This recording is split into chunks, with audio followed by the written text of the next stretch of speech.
Let's talk about Mark Carney's conflicts. And there's something I'm going to get into in this video that no one is talking about, so hang in there. The Conservatives have pressed Carney to disclose his personal holdings.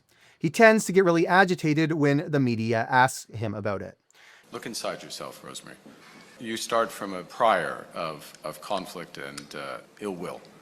Officially, Carney says that all his publicly traded assets are placed in a blind trust, ensuring he has no control over them and will disclose within 120 days of being Prime Minister.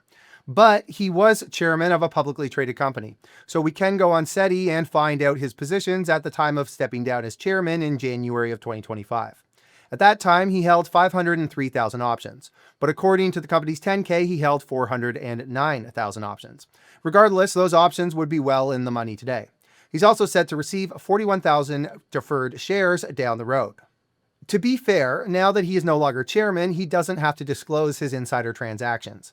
But these positions represented millions of dollars of value in Brookfield, which he may still own, but we just don't know.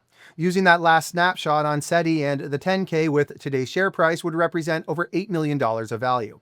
We also don't know what his wife or kids own, which is a common practice of holding stock for insiders. They might have positions, they might not, we'll never know regardless. Anyways, here's why I have concerns. First, Brookfield purchased a heat pump company in 2018 for $4.3 billion. And what is a part of Carney's Liberal platform? Investing $1 billion to power more homes with efficient and affordable electric heating and cooling. But also in 2021, Brookfield acquired Modular, a modular home builder for $5 billion. And what's a part of the Liberal platform? Creating a crown corporation funded by taxpayers to mass build homes. How will they build them? You guessed it. Prefabricated and modular housing are the future. But here's what concerns me above all else and no one is talking about. Brookfield owns 100% of a company called Sagan MI, formerly Genworth MI.